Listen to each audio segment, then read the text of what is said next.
Hi, I'm Autistic now, and today I want to talk about low self-esteem. There are well-documented links between autism and low self-esteem, although low self-esteem isn't inherently a part of autism. It's just the result of living with autism or as an autistic person in a world that isn't designed for us. Our external experiences, the social environment, how our autistic traits are received by others and responded to by others. These are all the key factors in creating self-esteem in autistic people. The first connection between autism and low self-esteem is social rejection and bullying.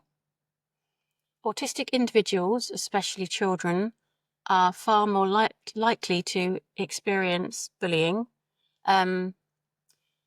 Difficulties interpreting social cues or fitting into your peer groups can lead to a social exclusion. Repeated negative social experiences can reinforce the feeling that you're wrong or you're less than everybody else somehow. And this creates this feeling of self-worth that is really low. You just feel like you're not good enough. You're not like everybody else. And that rejection from your peers, especially at a young age, is a really significant impactor. The second key connection is masking and camouflaging. If you think about this, an autistic person learns to mask their true and perceived traits. So internally, you already know that you're not good enough as you are, and you need to change how you come across to other people. You need to change what you do, perhaps what you wear, perhaps what you think. You have to change your whole persona just to try and fit in.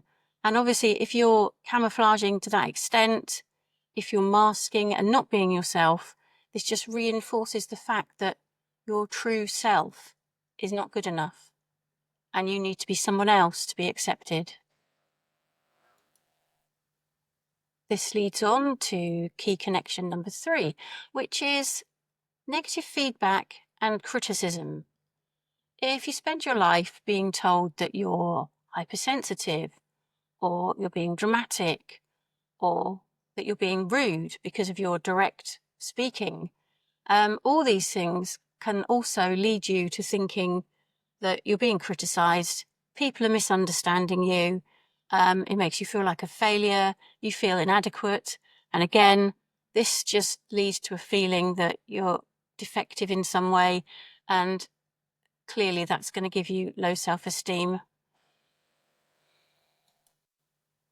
Apologies, I got distracted by a mosquito that I know is going to come back and bite me later on. Apologies. Number 4, our key connection number 4, late diagnosis and misunderstanding.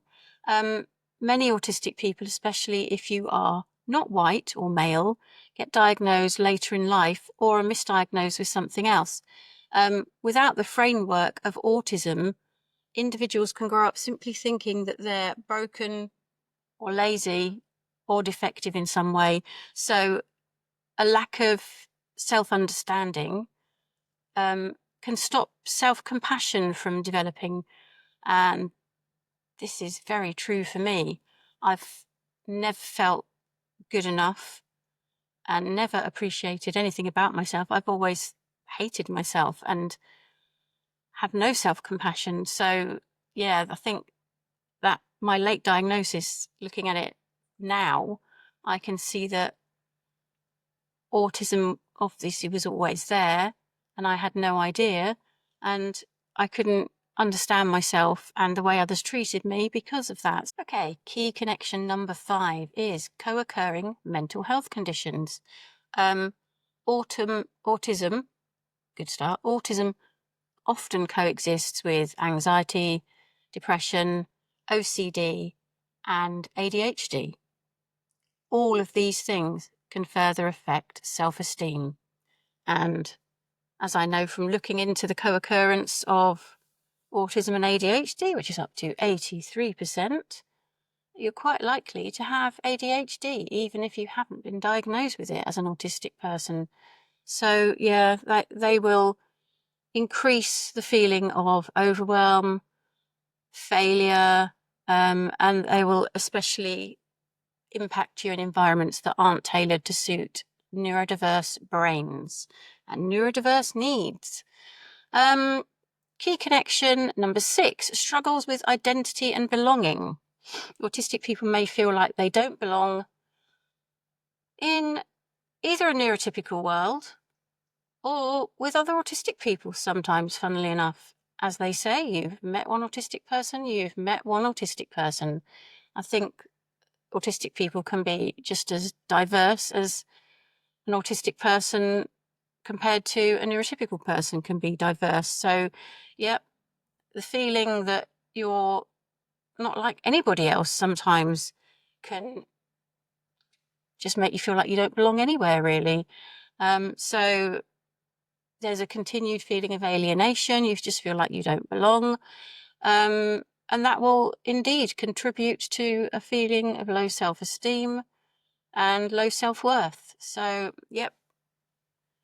Number 7, key connection number 7 is achievement gaps versus potential. So autistic people often face barriers in education, employment, and achieving independence. And it's not a lack of ability, it is often a lack of accommodations. So I had the intelligence to go to university, but even though I didn't know I was autistic, I knew I wouldn't be able to cope with the whole being at university. So I didn't even attempt to go to university. And later on in life, I did a degree through the Open University, which is obviously at my home. And even then, I didn't feel like my degree was worth what other people's degrees was worth. So I've got such an instilled sense of low self-esteem that my degree doesn't even feel good enough. I do feel like I've not achieved what I could have achieved. So yeah, I completely understand this. Not living up to a potential, even if it's just your own inner perceived potential. Yeah, you just disappoint yourself, or you feel like you've let other people down. So somehow you could have got better qualifications, which would have led to a better job and better pay. But in my instance, I haven't worked for a long time. So I feel like I've let my family down. I could have perhaps had a better life, more money, a bigger house, whatever, if I could have just done more. So, yeah. Are there any things that help? Early diagnosis is clearly going to help you. You're going to know that you're autistic, and therefore you will be able to ask for those accommodations that might support you. You can have a positive autistic identity, and you can just embrace being autistic from an early age. And I think that would really help. If you get acceptance from your family, from your peers, from professionals, all the people that you can just happily tell you're autistic, and then you can tell them what your struggles are, and then maybe you can get some help. You know, that would be nice. That would help you with your self-esteem, I'm sure. If you can connect with a neurodivergent community, if you can find other autistic people online that you can talk to, I'm not overly chatty with other people, so I do still struggle with that. I haven't felt, even though I've got on some Discord groups, I still don't feel like, almost like I don't fit in there, even though they're autistic, I'm autistic.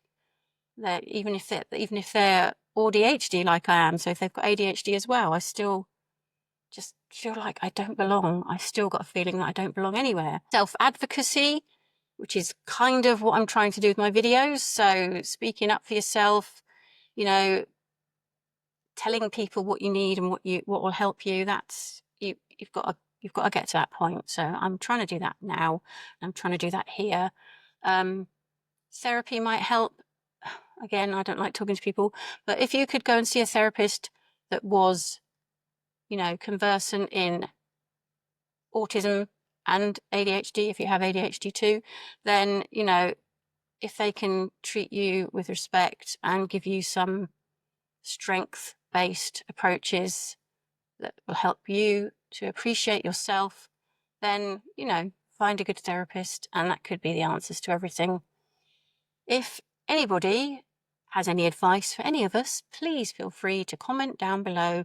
I'm sure we would all really appreciate that. Thank you for listening, and goodbye.